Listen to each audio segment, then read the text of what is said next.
국내 증시 사상 최장기간 중단되었던 공매도가 3월 31일 전격 재개됩니다. 무려 1년 4개월 만인데요. 공매도 재개를 앞두고 국내 주식시장이 어떻게 변화할지, 투자자들은 어떤 전략을 세워야 할지 기대와 우려가 가득한데요. 근데요, 공매도가 뭐죠? 공동구매는 아는데 제가 공구는 여러 번 잠시 후 이주앤머니에서 친절하게 알려드립니다. 공매도 타임, coming soon.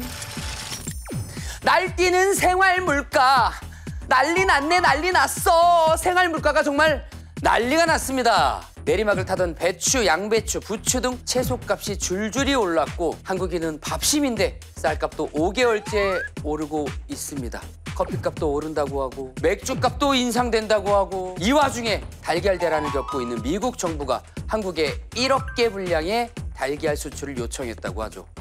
그러면 이제 달걀 값도 오르는 거 아닙니까? 날뛰는 생활 물가는 언제쯤 진정될지 홀쭉해진 지갑에 한숨만 나옵니다. 에휴. 문화상품권 사용 중단. 주식회사 문화상품권이라는 업체가 정부의 제대로 된 허가 없이 문화상품권을 발행하고 영업해온 사실이 금융당국 조사로 드러난 건데요. 문화상품권은 선불이잖아요. 만약 사업자가 잘못되면 그럼 내가 낸 돈은? 자칫 대규모 소비자 피해 가능성이 제기되고 있는데요. 카카오는 상품권 판매를 중단했고요. 네이버페이, NHN페이코도 제휴 종료를 알렸습니다. 컬처랜드 문화상품권과는 전혀 다른 회사입니다. 오해하시면 안 돼요. 일단 내가 가진 상품권의 발행처가 어디인지 바로 확인해 보셔야 될 것 같습니다. 그럼 내 건 어디지? 토지거래 허가구역 확대 재지정. 공매도 재개로 금융시장도 혼란한데 부동산 시장도 어수선합니다. 토지거래 허가구역 해제로 집값이 들썩이자 서울시가 부랴부랴 불 끄기에 나섰는데 기존 강남 3구에 더해서 용산구까지 확대 재지정했습니다. 아니 이럴 거면 왜 해제한 거예요? 오락가락 정책에 시민들의 불만이 커지고 있는데요. 이번에는 정말 집값이 잡힐까요? 잠시 후 천재 브라더스와 함께 이야기 나눠보도록 하죠.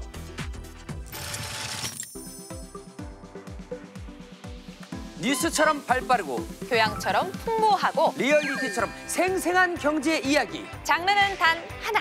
장르가 머니. 안녕하세요. 장르가 머니에서만큼은 앵커 권혁수입니다. 경제 여러분 하나도 모르신다고요? 괜찮습니다. 경제 프로 MC 저 혁수도 하나도 모르거든요. 그래도 되는지 잘 모르겠지만 괜찮습니다, 여러분. 그 대신 엉뚱하고도 솔직한 질문 거침없이 던지는 아나운서 김하은입니다. 네, 그렇습니다. 그리고 장르가 머니의 든든한 동행자 두 분이죠. 오늘도 천재 브라더스 함께해 주십니다. 안녕하세요. 안녕하세요. 안녕하세요. 안녕하세요. 설명 천재 박시동입니다. 네, 안녕하세요. 어떤 천재신가요, 소장님? 뭘로 할까요, 이제? 꿀팁 천재? 예, 오늘은 꿀팁 천재로 가겠습니다. 꿀팁 네. 천재. 네, 장르가머니가 시작한 지 이제 한 달이나 됐는데 네. 어떻게 혁수님, 혁수의 꿈을 안고 출발했잖아요. 네, 돈 좀 버셨나요? 돈 벌었습니다. 한 달이 지났잖아요. 한 달치 월급이 들어왔습니다. 그리고 한 달치 생활비가 나갔고요. 근데 신기한 게 저는 요즘 이런 경제 뉴스에 좀 귀가 트인 것 같아요. 뭐 공매도, 상속세, 뭐 관세, 토지거래 허가구역 이런 것들이 이제 좀 들리더라고요. 근데 저도 사실 이제 조금씩 익숙해지고 있고 이렇게 공부를 하는 거구나 느끼고 있습니다. 저도 다 반갑습니다. 저희가 초등학생이라고 생각해 주시고 그냥 아들, 딸 정도 친구라고 생각하시고. 네. 자, 아버님 빨리 부탁드립니다. 시작해요, 우리. 부탁드립니다.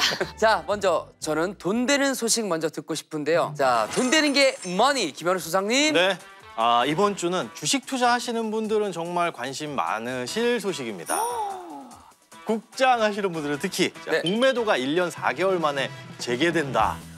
제가 앞서 소식을 전해드리긴 했었는데 공매도가 솔직히 뭔지 잘 모르겠습니다. 음. 예, 당당하게 말씀드리겠습니다. 좋습니다. 그럼 예. 당당한 자세. 모르는 건 모른다.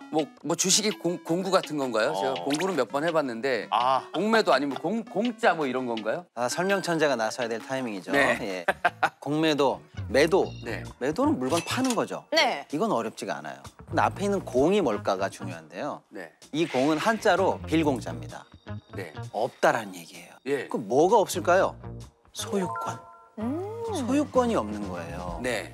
내 물건을 내가 그냥 팔면은 그냥 매도입니다. 네. 자기 거니까 팔았겠지라고 하는데요. 근데 없는 물건은 어떻게? 없는 물건을 어떻게 팔까요? 예. 빌려서 파는 거예요. 오. 내 물건을 파는 게 아니라 남의 물건을 빌려서 파는 걸까?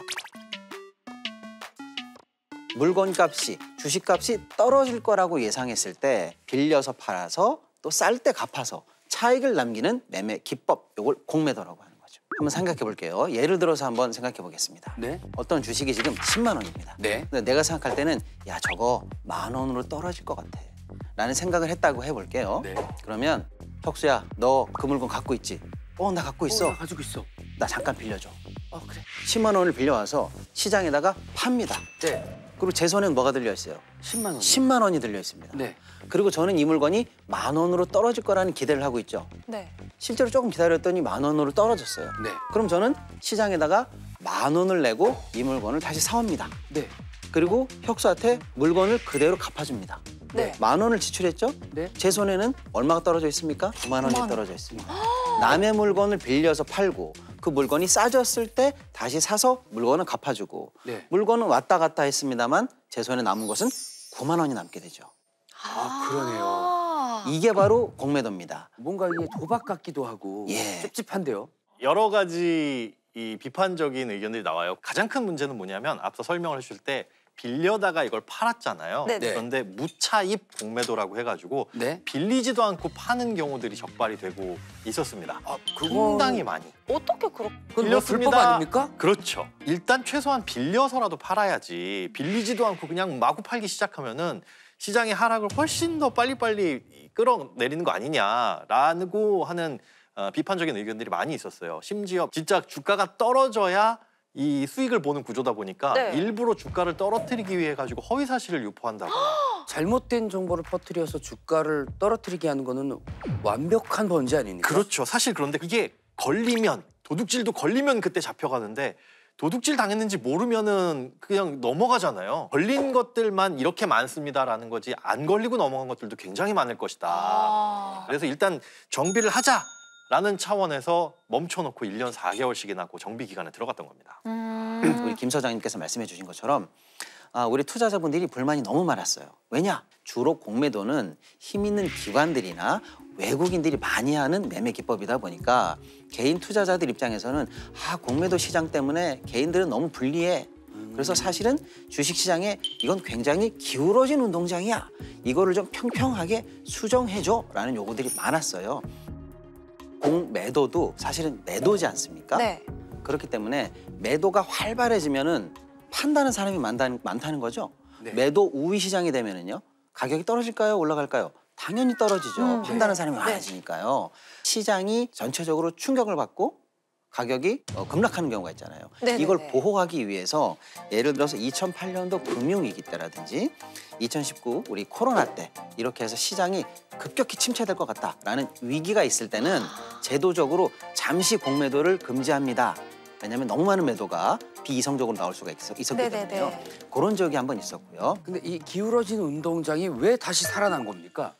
일단 공매도의 안 좋은 점 왜 멈췄었는지를 쭉 말씀을 드렸는데 공매도가 아주 나쁜 녀석만은 아니에요. 좋은 일을 하기도 합니다. 그러니까 시장이 하락할 때는 거기에 이제 불난집에 부채질을 하는 역할도 하지만 네. 시장이 과열돼가지고 막 오르고 있을 때는 어찌 보면 투자자를 보호하는 장치가 되기도 하거든요. 그러니까 과열이 되면 좋은 종목이 있고 나쁜 종목이 있을 텐데 다 같이 오르는 게 과열이죠. 네. 근데 어떤 종목을 봤더니 이 주식은 오를 게 아닌데 앞만 봐도 아. 이거는 괜히 거품이 많이 껴있는 것 같아 라고 했을 때 그런 사람들이 많아지고 그걸 분석하는 사람이 많고 실제로 그런 쪽으로 의견이 많이 형성이 되면 야, 이 주식은 거품 다 빠지고 언젠간 떨어지겠구나 해서 공매도가 막 늘어나겠죠. 네. 공매도가 늘어나게 되면 이 공매도가 왜 늘어나지? 사람들은 이걸 왜 떨어질 거라고 생각을 하지? 지금 시장에 거품이 껴있나? 그럼 이거 사면 안 되겠다. 되겠구나 해가지고 약간의 브레이크를 걸어주는 그런 순기능들도 있어요. 아, 여기 좀 조심하세요. 이렇게 그렇죠. 위험 안내판을 거는 거군요. 네, 그래서 공매도가 이렇게 나쁜 거면 다 금지해야지라고 할 수도 있지만 전 세계적으로 공매도를 이렇게 강력하게 금지를 해놓은 나라는 어찌 보면 우리나라가 유일합니다. 아, 그렇습니까? 모든 나라에 다 있어요. 아, 전 세계 시장에서는 자유로운 흐름이군요. 예, 대부분. 어쩌면 자유로운 흐름보다 더 정확하게 말씀드리면 공매도가 없다는 거는 시장이 아니다 이렇게 말씀드려도 과언이 아닙니다. 그 정도예요? 조금 더 다른 측면에서 제가 설명을 드려보면요. 오른다는 사람만 시장에 참여할 수 있는 거잖아요. 근데 예를 들어서 내가 이미 주식을 갖고 있어. 그러면 야, 이제부터 내려갈 것 같아. 그러면 팔면 되지만 그렇죠. 주식을 갖고 있지 않은 사람들.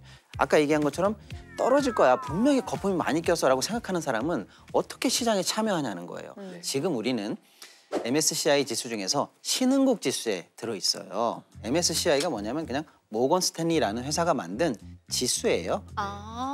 여러 가지 평가 지표가 있는데 한 18가지 지표 정도가 있어요. 네. 근데 우리가 늘 17개 정도에서는 합격 이렇게 맞았는데 한 개가 부족했군요. 딱 하나. 그게 뭐냐? 야, 너희 시장에는 공매도가 없잖아. 와, 이게 되게 그러고- 결정적인 예, 약점이네요. 그러고 어떻게 너희들이 선진 시장이라고 할 수가 있겠어? 라고 해서 우리나라가 MSCI 선진 지수에서 사실은 탈락했고요. 올려줄지 말지를 심사하는 관찰국 대상에서도 빠져 있어요. 근데 이제 우리가 이번에 우리 공매도 다시 들어와. 우리 시스템 완비했어. 이제 우리 시장에서 공매도도 열려 있으니까 우리 이제 다시 한번 선진국 지수에 넣어줘라고 할 수 있는 그런 계기가 생긴 거죠. 아, 그 이야. 정도로 중요한 요소였군요. 네. 그래서 저 뭐 사야 됩니까? 공매도 해보실 거예요? 아니, 그러니까 뭘 사야 되는지, 뭘 매수해야 되고. 공매도가 늘어난다라는 건 그 종목이 하락할 거라는 베팅이 늘어난다라는 거잖아요. 네. 그런데 그걸 이제 볼 수 있는 지표가 있습니다. 실제 이 주식을 얼마나 빌리고 있느냐, 이걸 대차잔고라고 하는데 이상하게 공매도 재개된다 그러니까 대차잔고가 늘어난다? 즉 누군가 빌리고 있는 주식이 많아지고 있다라고 한다면 그건 내려갈 거야. 라고 한 번쯤은 경계할 필요도 있다는 거죠. 그 대차장고는 어디서 확인해요? 네? 거기 MTS나 이런 데 들어가시면 그 주식 거래하시는 곳에 저는 요 앞으로 공매도 때문에 어떻게 될 것이냐, 네. 뭐 사야 될 것이냐라는 네. 질문에 또 둘로 쪼개서 설명 드려보겠습니다. 나누기 들어갑니다. 네, 쪼개기 네, 들어가겠습니다. 쪼개기 들어갑니다. 그동안 이상하게 많이 올라갔던 종목, 최근에 공매도가 없는 기간 동안에 거품이 많이 낀 종목들은 솔직히 공매도가 재개되면 매도 세력이 많이 붙을 가능성이 있습니다. 저는 이렇게 그 종목이 봅니다. 뭡니까? 근데 최근에 많이 올랐던 종목이요. 예. 호재가 많았던 종목 찍어드리겠습니다. 어머, 방산, 조선 등등등 해서 예. 호황을 누렸던 섹터. 약간 단기 충격이 있을 것 같다라고 저는 생각을 일단 해보고요. 네. 반면에 공매도를 한다는 건 뭐죠? 빌려서 일단 팔았죠. 네. 팔고 나서 내 손에 뭐가 있습니까? 매도한 자금이 들어있죠. 네. 공매도 하는 분들이 이 자금을 그냥 놀리는 걸까요? 아니죠. 이 자금을 가지고 결국 다른 주식을 또 삽니다. 네. 그럼 어떤 주식을 살까요? 하락도 있는. 그렇죠. 저평가돼 오히려 있는 펀더멘탈이 탄탄하고 저평가된 주식을 사놓습니다. 네네네네. 그러니까 오히려 생각보다 탄탄한 주식에서는 새롭게 생긴 매도 자금이 오히려 수급에 도움을 줍니다. 그래서 기존에 내가 관심 있던 종목이 최근에 과도하게 거품 낀 종목이었느냐 아니면 원래부터 탄탄했는데 사실 주목을 좀 덜 받았던 종목이 있느냐 이렇게 나눠서 본다면 한쪽에 약간의 단기 충격, 한쪽에 약간 단기적 호재 이렇게 나눠서 볼 수도 있겠다라는 생각이 좀 듭니다. 자, 평론가님께서 오늘 끝나고 거품 종목과 예, 저평가 종목 따로 좀 말씀해 주시면 종목을 딱 집어서 말씀해 주시면 감사하겠습니다. 한 3개, 4개씩. 예. 네, 여러분들께서도 공매도에 대해서 어떻게 생각하시는지 또 혹은 무엇이 불안하거나 아니면 어떤 꿀팁이 더 있을지 궁금하신 점에 대해서 유튜브로 댓글 많이 달아주시면 저희가 참고해서 또 다음에 보강해서 설명을 들어보도록 하겠습니다. 네. 자, 다음으로 이번 주 경제 흐름이 뭐니? 흐름이 뭐니? 박시동 평론가님. 네. 자, 시동 걸고 계실 네, 텐데요. 시동분들 걸려 있습니다. 네, 오늘은 어떤 흐름 짚어주실 건가요? 네. 네, 오늘은 토지거래 허가제가 확대 재지정됐다라는 소식을 제가 전해드리기 위해서 그 소식을 가지고 왔습니다. 네. 근데 이 토지거래 허가제 얘기가 나온 게 사실 한 달 정도밖에 되지 않은 것 같은데. 제가 기억하기로는 저희 첫 타 때 아마 전해드린 것 같고 맞아요. 네, 토지거래 허가제를 해제한다고 해제했다. 했던 것 같은데 네. 다시 한 달 만에 확대해서 재지정한다라고 지금 발표를 했는데 왜 그런 걸까요? 예, 한동안 집값이 너무 올라서 토지거래 허가제가 사실은 이제 집값에 대한 어떤 안정화 장치로 쭉 시행이 되고 있었거든요. 네. 근데 지난 2월 13일에 서울시에서 그동안 유지돼 왔던 토지거래 허가제를 해제합니다라는 발표를 했습니다. 네. 해제하고 나니까 시장이 어떻게 됐을까요? 꿈틀꿈틀하면서 네. 집값의 상승세에 불을 지폈습니다. 또 특정 지역. 그렇습니다. 송파구 같은 경우에는 뭐 주간 단위로 거의 뭐 0.7%씩 오르고요. 서초구, 강남구 역시 0.9% 정도씩 오르는 등 네. 뭐 호가는 뭐 4억대, 5억대 이상 계속 오르면서 사실은 집값에 기름을 부었다라고 해서 시장에서 굉장히 우려하는 시선이 많이 생겼습니다. 네. 그러다 보니까 국토부와 서울시가 다시 한번 협의를 해서 토지거래 허가제를 해제한 지 5주 만에 안 돼! 집값을 다시 잡아야 돼! 라는 의미로 기존의 토지거래 허가제가 당초에 있었던 것보다 더 많은 지역을 확대해서 재지정하게 되는 그런 일이 5주 만에 일어나게 된 거죠. 아니 근데 이런 걸 모르고 해제한 건 아닐 거 아닙니까? 애초에 왜 해제를 한 겁니까 그러면? 그 부분에 대해서 사실은 서울시의 판단이 조금 나이브했다라는 비판을 좀 받고 있습니다. 서울시에서는 지금 집값이 대세적으로 하락 안정기에 접어들었기 때문에 해제하더라도 네. 토지거래 허가를 해제하더라도 집값 상승이 이렇게 급격하게 일어나지는 않을 것 같다라고 네. 좀 느슨하게 판단했던 것 같아요.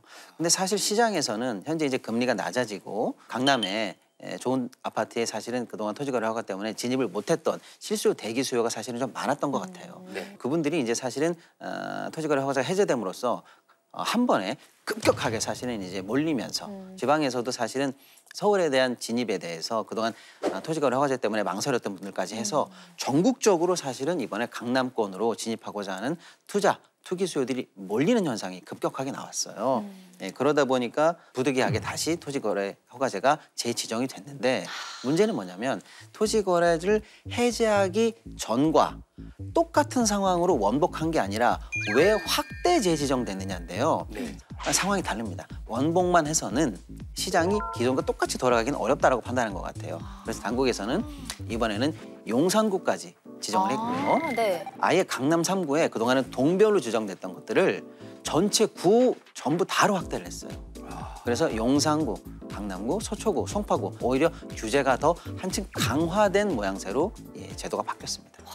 아주 근 한 달 사이에 아주 왔다리 갔다리 난리가 났네요. 목줄을 좀 풀어주려고 했는데 거기에 가시까지 얹어가지고 지금 목줄을 한 거나 마찬가지네요. 와. 그럼 그 지역들 앞으로 어떻게 될까요? 거래하더라도 구청에 다시 가서 허가 도장을 맡아야 거래가 성립이 돼요. 네네. 그럼 구청은 언제 우리에게 허가합니다라고 도장을 찍어줄까요? 요 조건이 뭐냐면 일단은 갭 투자가 안 된다는 겁니다.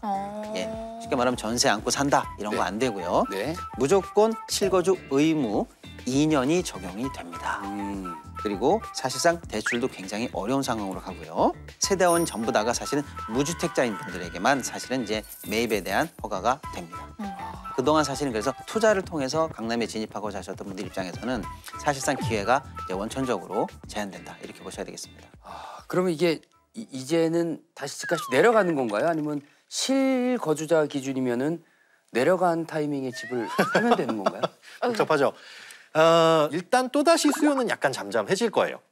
잠잠해질 텐데 이게 전반적인 시장의 하락으로 이어가기는 그건 무리가 있다. 우리가 전반적인 시장의 하락은 토지거래 허가제로 끌어내릴 수도 있는 것도 아니고 그거는 일종의 하나의 대책이고 방안일 뿐이지 시장을 앞에서 끌고 나갈 수 있는 그런 영향력을 미치지는 않는다라고 보셔야 됩니다. 그러니까 과열된 특정 구역의 몇몇 지역에 대한 관심이 좀 줄을 수는 있다. 그렇죠. 관심은 높은데 손을 못 대는 거죠. 아, 손을 못 네, 댄다. 손대지 마시오. 아. 보기만 하세요. 그런 거 있잖아요. 박물관 가면. 손대지 마시오. 네, 그런 눈으로만 보세요. 네, 라고 네. 돼 있네. 사실은 우리가 이 5주 동안에 뭘 확인했냐면 네. 여기는 풀리면 전국적으로 몰리는 지역이라는 게 확인이 된 겁니다. 네. 즉, 이 지역에 대한 여전한 상승 기대감이 있다라는 걸 시장에서의 모습을 통해서 우리가 확인을 했어요. 아, 그렇죠. 예. 서울시와 정부에서 일종의 워런티를 해줬다. 오. 서울 집값 너무 비싸. 강남 3구 너무 비싸. 용산 너무 비싼 거 아니야? 실제 그렇죠. 네. 아무리 돈 많은 사람이라고 하더라도 무슨 저렇게 오래된 주택을 70억, 80억을 주고 사. 그건 상식적으로 말이 안 돼. 토거제 해제를 하면서 가능성을 그냥 보증을 해줬습니다. 어런티. 여기는 품질 보증하는 지역입니다. 혹시 의심하셨어요? 여기 안 오를 거라고? 그럼 저희가 한번 뚝 잠깐 해제해 볼게요. 어떻게들 보세요. 했더니 아니나 다를까. 근데 결국은 이게 시장에 확신을 심어준 거 아니냐. 네. 네. 사실 뭐 굳이 이렇게 확인하지 않아도 알 수 있었을 것 같긴 하거든요. 네네. 아니 근데 저는 실제로 네. 이제 지금 전세에 살고 있기 때문에 예. 집을 사는 것도 생각을 하고 있거든요. 네. 그럼 이제 강남 3구랑 용산은 저의 예산에서 너무 벗어났기 때문에 살 수가 없어요. 예. 이참에 사실은 실수요자분들께서는 강하게 규제를 받지 않지만 생각보다는 그래도 입지가 괜찮은 곳이 네. 오히려 실수요자들이 단기간에는 조금 몰리면서 이 지역에 약간 풍선 효과가 생기고 지가 상승에 약간 잔불이 좀 옮겨붙을 가능성도 있어 보입니다. 아, 오히려 옆으로 번지는 거군요. 그렇습니다. 네, 그걸 풍선 효과라고 하는 그렇죠. 한쪽을 누르면 한쪽이 또 부풀어 오르는 게 경제에서는 어쩔 수 없는 현상이니까요. 그 커질 만한 구역 다시 한번 알려주시죠. 돈까지, 번지수까지 자세히 얘기해. 도로명 주소 괜찮고요.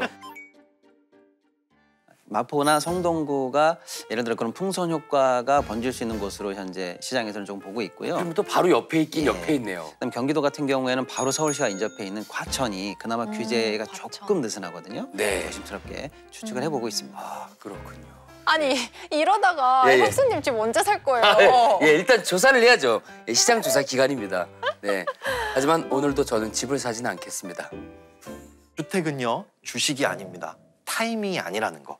요때 사서 요때 팔아야지 이렇게 생각하고 주택을 매입하시는 분들은 없잖아요. 네네. 네네. 최소한 그리고 한 번 사면 집값이 오르더라도 2년 이상은 보유해야 양도세 비과세 혜택을 받으니까 예. 한 번 사게 되면 2년 동안은 그냥 있게 됩니다. 그래서 장기간에 내가 실제로 거주를 한다라는 그 개념으로 가시고 그 다음에 올랐으면 참 좋겠지만 요때 사서 요때 팔아서 차익을 남겨야지라는 식으로 이 투자 목적으로만 접근하시면 영원히 저는 집을 못 살 거다라는 말씀을 드리고 싶네요. 아, 너무 아파요, 마음이.